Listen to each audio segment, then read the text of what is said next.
Okay, good morning. I'm joined today by Nick Robertson, who is the Chief Executive of online clothing retailer ASOS. Thank you for joining us, Nick. Pleasure. So, World Retail Congress is focusing around some of the opportunities and challenges in today's market. What do you see as the main challenges and opportunities in the retail sector at the moment? Where do you want to start?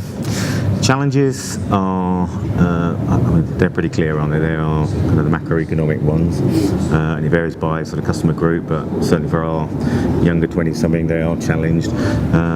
More of them are out of work, the kind of access to credit. We see that in the sort of end of month payday. That seems to be a more important feature of the month than it has in previous years. So, lots of economic challenges. You've got the whole, technology or not technology, bricks or clicks or both, and retailers finding their way through that. Coupled with, because of the climate, some retailers are in different financial positions to others. Some have got the money to invest, some haven't got the money to invest. So lots of things going on, but also lots of opportunity. And technology for some is a blocker, but for others it's a huge opportunity. And clearly we've been a beneficiary of that.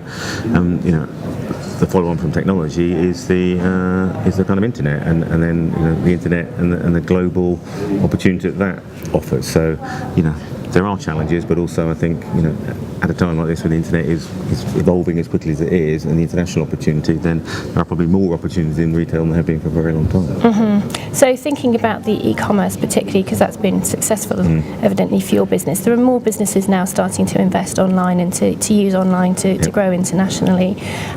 What's been key to your success in capturing that market? Well, we were lucky, weren't we? Because we kind of, we were born on the internet, and amazingly it's sort of 13 years ago, quite longer, but it was only 13 years ago. So we haven't sort of approached it with any of the baggage of other retailers. Now that could be stores, or it could be supply chain or whatever. So we're sort of solving a different problem. Every day we wake up and go, how can we make our internet offer better, as opposed to how do we juggle and balance between kind of on and offline.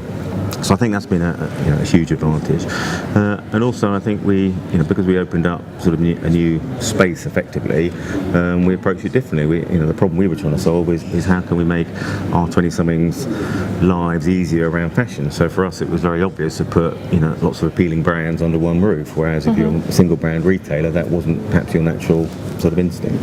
Okay, that's interesting. So thinking about the 20-something market, I mean, in terms of appealing to them, you've been very forward-thinking in terms of adopting social media channels. How do you see that relationship between e-commerce, social media, and your customers evolving? I mean, the beauty of social media is not so much what we do in it, it's what they do in it. And what they are doing increasingly in it is communicating with each other. And, when you communicate with friends or whatever, you talk about things that are of interest to you. And if you like your fashion, you're going to be talking about fashion. So if you think about how we've been able to globalise as quickly as we have with relatively a very small marketing budget, we are riding on the back of that social media trend. I can't remember any ad that ASOS has placed in Australia, but we are the number one online fashion brand down in Australia, and that's purely because of the social media. Once a few people find out, then it balloons out from there. So social media for us particularly has been phenomenal. So it's not what we do in it, it's more what it enables them to do. Okay, great. And taking Australia as a specific example, I mean, it's a growing e-commerce market. You've been quite early in moving into Australia. Is there anything that you've done differently there? Well, again, the irony, we didn't move into Australia. Australia customers found us. And that was because of the limitations of their own retail, be it, start off with the fact that their dollar's very strong, so anything they bought in Europe, they were getting relatively cheaply. But then, the next layer of that is, well, hold on a minute, why have we had such a limited retail offer at home? So, they've taken full advantage of that. Okay, great. And coming back to something you said at the beginning about your core customer base, the 20-something, they're cash strapped at the moment. Are you at all tempted to target the more affluent, older customer, or are you sticking within that core market? And how are you making that appeal to that 20-something market where other retailers are struggling? So never say never, but today, the first thing to do was, so the difference today versus 2 years ago is that, they have got less money in their pocket. So we spent the best part of the last 6 to 8 months actually lowering the price of our own brand. That was painful in some regards, but actually it's the right thing to do, and the figures hopefully have kind of proved that.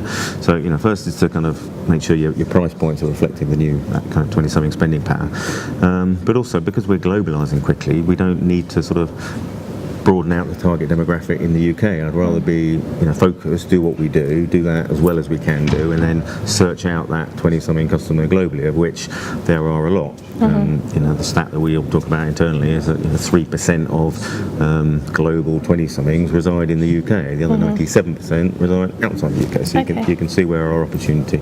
Okay, great. Well, one final question for you then. So, looking forward to e-commerce and continued growth, what do you think will be the most exciting markets over the next 3 to 5 years? I think we all know what those are. Interestingly, it's not for us having to look at a market and then develop it. We can already see where the traffic is coming from, where the interest is coming from. So we follow that.